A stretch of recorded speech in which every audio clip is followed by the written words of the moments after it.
आप देख रहे हैं इंडिया टाउन न्यूज, भारत की बात। नमस्कार, आप देख रहे हैं इंडिया टाउन न्यूज। मैं हूं आपके साथ संजना कुशवाहा। स्वागत है आपका हमारे खास बुलेटिन मध्य प्रदेश की खबरों में, जहां हम आपको मध्य प्रदेश की महत्वपूर्ण खबरों से रूबरू कराएंगे। तो चलिए बुलेटिन की शुरुआत करने से पहले एक नजर डालते हैं आज के हेडलाइंस पर।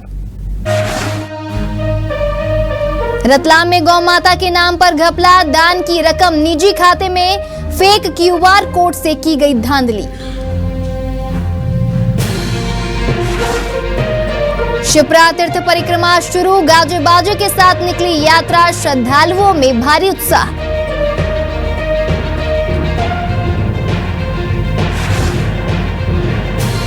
सीहोर में हैवानियत की सारी हदें पार, गैंगरेप कर खिलाया सल्फास, उग्र प्रदर्शन, पुलिस का लाठीचार्ज। बुरहानपुर की शान है ये बकरा, कीमत है 1,20,000 रुपए, बड़े नाजों से पाला है शाहिद ने।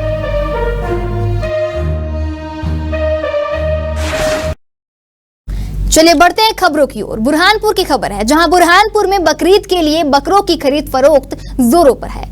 इस बार बुरहानपुर के खास बकरे ने सभी का ध्यान अपनी ओर खींचा है। शहर के अकबरी सराय क्षेत्र के शाहिद खान का तोतापरी हैदराबादी नस्ल का बकरा जलवा बिखेर रहा है। जब शाहिद अपने इस 2 साल के बकरे को बाजार लेकर पहुंचे तो बकरे को देखने के लिए भीड़ लग गई। शाहिद खान बताते हैं कि उन्होंने इस बकरे को बचपन से बेटी की तरह पाला है। उसके खान पान और देखभाल में उन्होंने कोई कसर नहीं छोड़ी।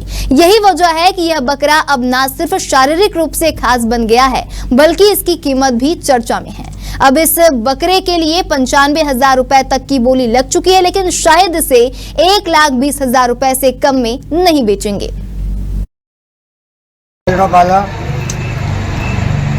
तोतापुरी जात का है, हैदराबादी। हमारे यहीं पला हुआ है, छोटा सा, जब से इसकी माने जी जब से पाले 2 साल का हो गया, और इसको हम बेचना चाहते हैं 1,20,000 फाइनल।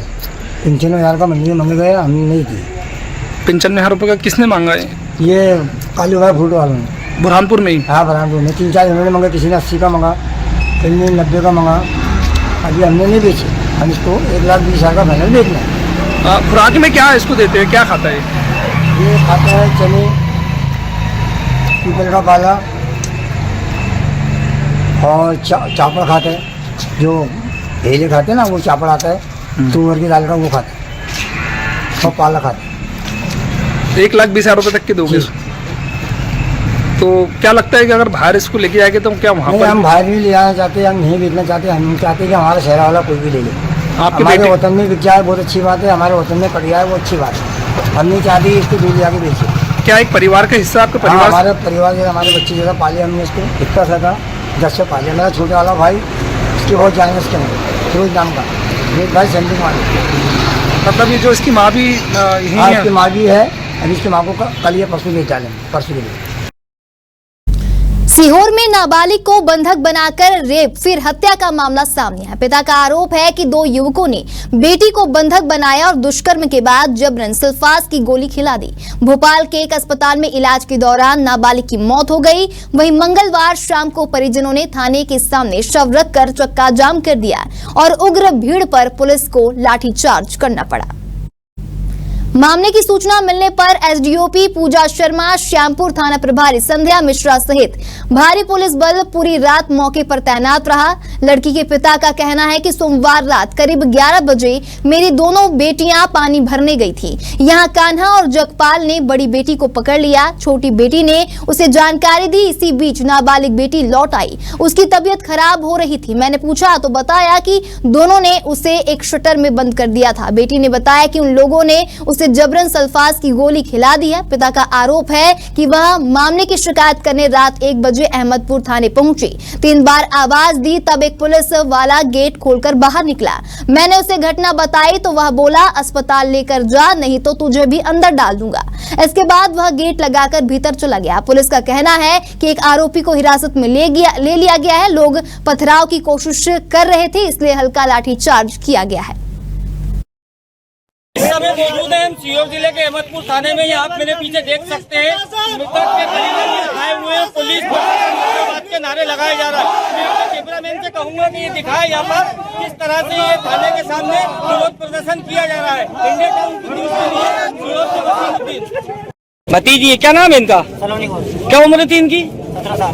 तो ये आपने डेड बॉडी रख के पूरा बेरसिया दोराहा भोजापुरा जोड़ जो है जाम कर दिया रोड को, क्या कारण है थाने के सामने बैठे? कारण ये है कि इसको रेप करके मर्डर कर दिया और उसके बाद पुलिस रिपोर्ट नहीं लिख रही है। कौन सी पुलिस ने लिख रही है? अहमदपुर थाना। तो आप आए थे या रिपोर्ट दर्ज करा? रात को आए थे हम। कितने बजे करीब आए थे? लगभग 1 बजे समथिंग। अब आप क्या चाहते हैं? दोषियों को पकड़ के सबसे सहायता दी। फांसी की क्यों डायरेक्ट? फांसी चाहिए हमें। आरोपी पकड़ के नहीं ला रही है पुलिस। तो नहीं, मामला क्या है? मतलब किस चीज में आरोप है, किस चीज का आरोप है? मैं बताऊं, रात को मेरी लड़की गई थी पानी भरने, दोनों इन्होंने बड़ी वाली लड़की को पकड़ लिया। छोटी वाली लड़की ने जाकर मेरे से बोला पापा बड़ी बहन को 2 लड़के ने पकड़ लिया। मैं खाना खाते उसी टाइम आया तो इन्होंने एक शटर वाला रूम है उसमें उसे बंद कर रखी थी। किसने बंद कर रखी थी? उसका नाम? एक तो काना और एक जगपाल। कहाँ के हैं ये लोग? ये मगरदी के। तो अहमदपुर थाने में आप आए थे FIR दर्ज करा? आया था मैं रात को। फिर क्या हुआ? बोल दिया कहना कि हॉस्पिटल चल जाए। किसने बोल दिया? अंदर डालूंगा। किसने बोल दिया? अब मैं उतना पहचानता नहीं हूँ। नहीं, किसने बोल दिया? पुलिस वाले ने 3 आवाज दी तब तो वो बाहर निकला, आधे चैनल से बाहर निकला। अच्छा। वापस ये बोल के अंदर चला गया। आपकी मतलब रात को FIR नहीं लिखी गई ना सुनाई गई? आप क्या चाहते हो शासन प्रशासन से? आरोपी को सजा मिलनी चाहिए कड़ी से कड़ी। देखिए, मैंने इस मामले में अधिकारियों से भी बात की है। जो आमजन पे लाठीचार्ज इस मामले में हुआ था वो गलत हुआ था। हम उस पर कार्रवाई की मांग करते हैं। बच्ची की मृत्यु हुई है, बच्ची को न्याय मिलना चाहिए, उसके परिवार को न्याय मिलना चाहिए और सुरक्षा होनी चाहिए। बस हमारी यही मांग है और इसके लिए यदि ऐसा नहीं हुआ तो हम आंदोलन करेंगे। थाना अहमदपुर में फरियादी बच्ची द्वारा सूचना दी गई थी। कल बताया गया कि कल उनकी बच्ची के साथ आरोपी बच्ची द्वारा दुष्कर्म किया गया था, जिससे प्रताड़ित होकर बच्ची ने रात में पॉइजन खा ली और जिसके कारण सुबह आज उसकी डेथ हो गई। उस प्रकरण में ही जो फरियादी पक्ष है वो थोड़ा गुस्साए हुए अवस्था में यहाँ पर बच्ची को लेकर आए हैं और प्रकरण में हम लोग अगले में अनुसंधान करके जो भी मनुशासन आएगा उसके हिसाब से कार्रवाई करेंगे। मैडम, ये भोजापुरा और बेरसिया रोड को जो बंद कर रखा है परिजनों, काफी लोग परेशान हो रहे हैं। क्या परिजन से आपकी बात चल रही है? रोड को खुलवाया जाएगा? कब तक रोड खुल जाएगा? ये परिजनों से लगातार बातचीत हो रही है, उनको संतुष्ट करने का प्रयास किया जा रहा है। जैसे ही परिजन संतुष्ट होते हैं हम ये जो है कहाँ के लोग ये लोग बैठना करें? रतलाम में एसडीएम अनिल भाना द्वारा एक बुजुर्ग महिला का हाथ पकड़कर उसे धक्का दिए जाने का वीडियो भी सामने आया है। बता दें, एसडीएम ने महिला से कहा जा चली जा। वीडियो में महिला आरक्षक भी बुजुर्ग महिला को खींचती नजर आ रही हैं। घटना मंगलवार को कलेक्टर ऑफिस में जनसुनवाई के दौरान हुई। महिला कलेक्टर से मिलने की जिद कर रही थी। एसडीएम अनिल भाना और तहसीलदार ऋषभ ठाकुर ने महिला को समझाने की कोशिश की। जब महिला नहीं मानी तो एसडीएम ने उसका हाथ पकड़कर उसे एक तरफ किया। महिला अमरीबाई जलांध्रिया मलवासा की इंदिरा मत्स्य उद्योग सहकारी समिति की सदस्य है और समिति का चुनाव कराने की मांग करने मंगलवार को जनसुनवाई में आई थी। जब अफसरों ने उसे बाहर किया तो वह चिल्लाने लगी और कलेक्टर से मिलने की जिद पर अड़ गई। वहीं एसडीएम अनिल भाना ने धक्का देने की बात से इनकार किया है। वहीं कलेक्टर राजेश बाथम ने कहा कि महिला की शिकायत पर जांच हो चुकी है, शिकायत निराधार है। 1 साल पहले भी जावरा एसडीएम रहते अनिल भाना पर किसानों से अभद्र व्यवहार करने के आरोप लगे थे। तब से सीएम डॉक्टर मोहन यादव ने एसडीएम को कलेक्टर कार्यालय में अटैच कर रखा है। आज मैं आई थी, कलेक्टर साहब 1 महीना पहले आई थी मैं, तो कलेक्टर साहब बोले कि 1 महीने का 2 को अभी तुम्हारी कार्रवाई चल रही है। तो मैं बोली कि साहब कब तक चलेगी? बोले थोड़ा समय और 2 महीने का आप बता दो साहब, जब आऊँ मैं? तो साहब बोले कि 1 महीना।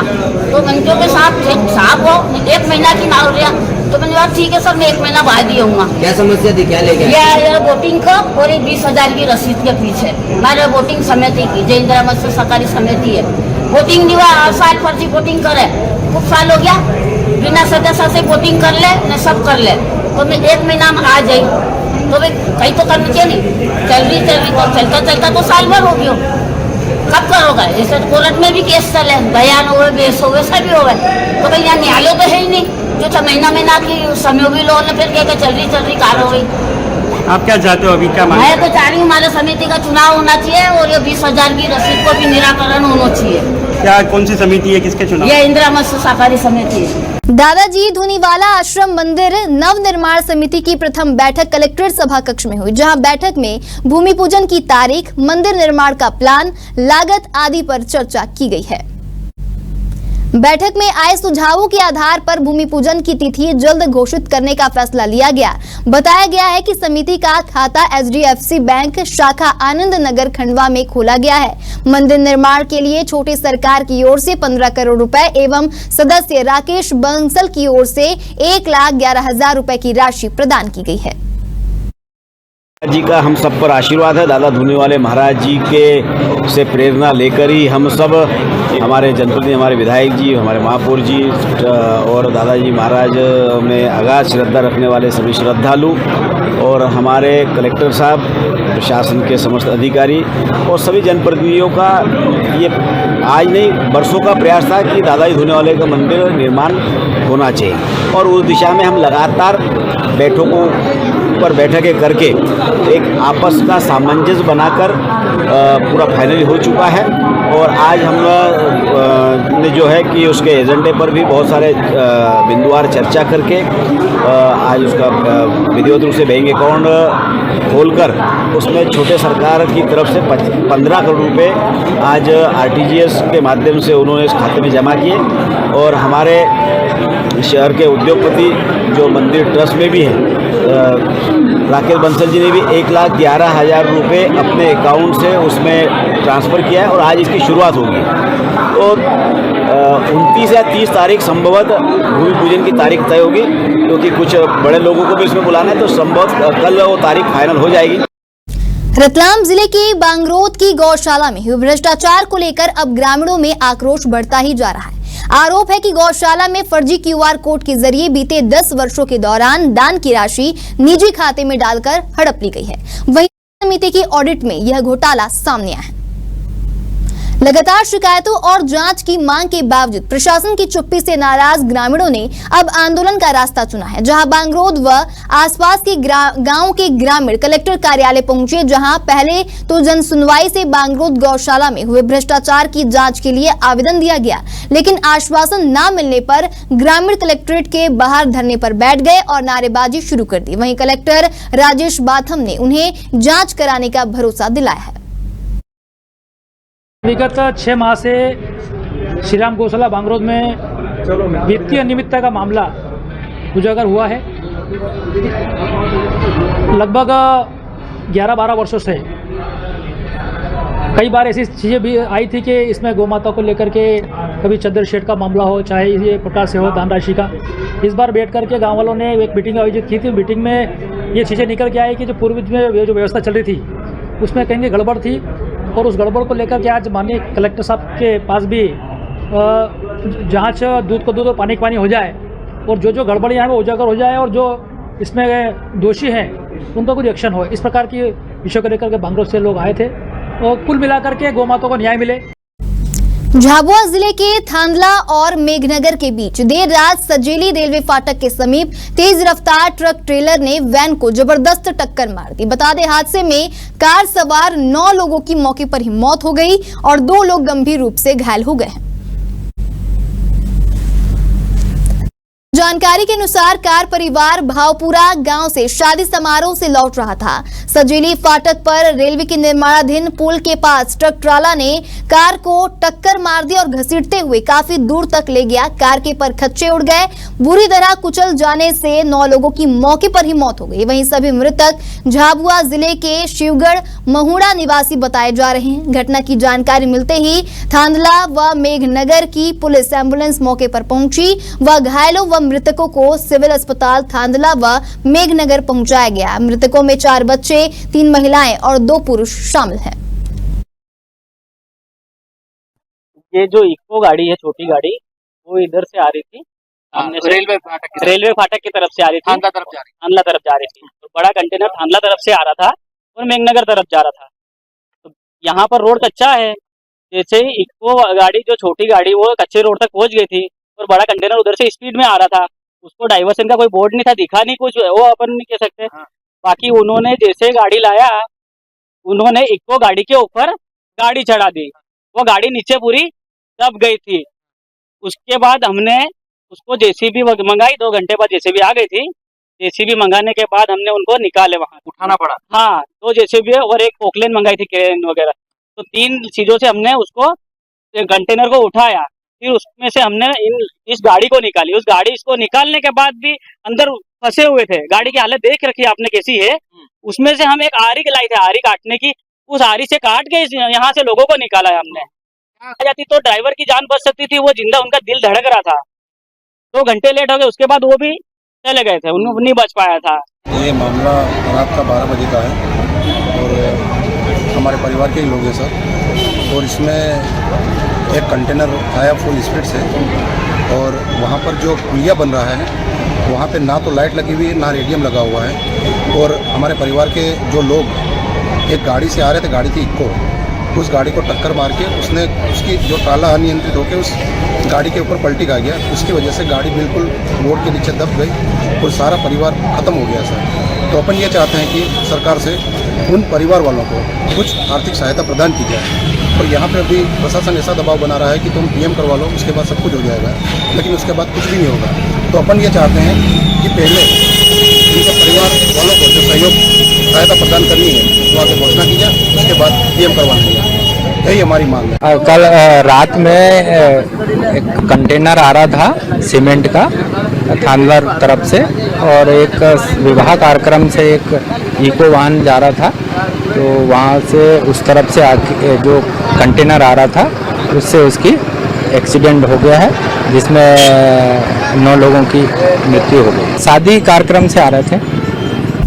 उत्तर प्रदेश के झांसी के प्रेमनगर थाना क्षेत्र में पीने के पानी को लेकर खून बहा दिया गया। बता दें, रोहित नामक युवक ने अपने पड़ोसी राहुल अहिरवार की कुल्हाड़ी मारकर हत्या कर दी।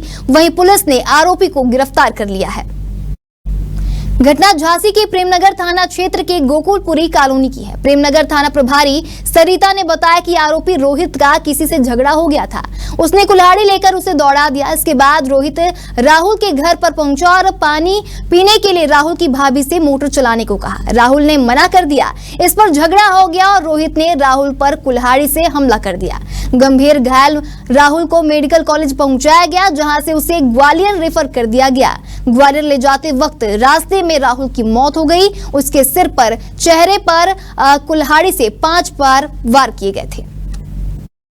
वो घर पे थे और वो लाइट चली गई, सो अंदर थे। हमसे कह रहा खाना बना दो, हमने खाना बनाया बस। और उतने में भी लोग आए, 3-4 जने, पिंटू, राजवीर और प्रिंस और रोहित। इन लोगों ने पकड़ा और रोहित ने कुल्हाड़ी दी।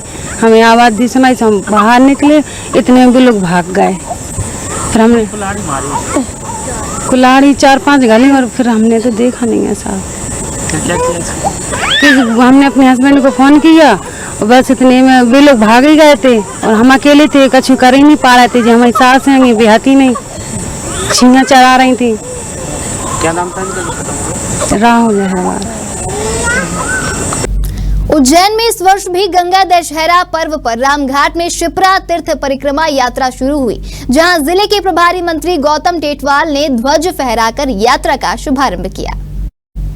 इस अवसर पर मंत्री टेटवाल ने कहा कि यात्रा का उद्देश्य शिप्रा नदी के जल को प्रदूषण से मुक्त करने, इसका जल सदा प्रवाहमान करने, साथ ही पर्यावरण को प्रदूषण मुक्त रखने और हमारे जल स्रोतों का संरक्षण करने के लिए जागरूकता संदेश देना है। 2 दिवसीय शिप्रा तीर्थ परिक्रमा यात्रा के दौरान विभिन्न सांस्कृतिक कार्यक्रम आयोजित किए जा रहे हैं। वहीं तीर्थ परिक्रमा यात्रा के कार्यकारी अध्यक्ष महंत रामेश्वर दास ने कहा कि शिप्रा नदी का महत्व गंगा नदी से भी अधिक है। गंगा नदी जब पापियों के पाप धोकर मैली और नीले रंग की हो गई थी, तो वे शिप्रा नदी में सम्मिलित होकर शुद्ध हो गई थी। इस दौरान सांसद अनिल फिरोजिया, राज्यसभा सांसद बाल योगी उमेश नाथ, विधायक अनिल जैन, कालू हेड़ा, महापौर मुकेश टटवाल, नगर निगम सभापति कलावती यादव भी मौजूद रहे।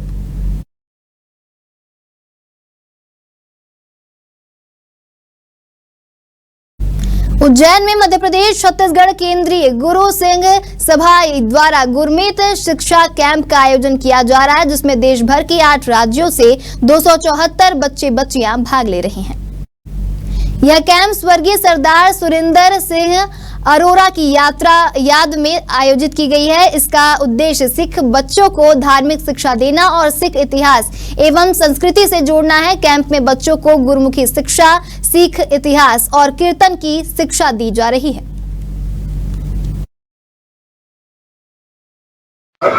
उस संदर्भ में ये मीटिंग बुलाई गई थी और ये हमारे स्वर्गीय सरदार जो सुरेंद्र जी अरोरा जी हैं, उनकी अंतिम इच्छा थी कि ये कैंप जो है ये यहाँ पे लगे, गुरुमुख शिक्षा कैंप, तो उसी के उसमें हम लोगों ने यहाँ लगाया इसको।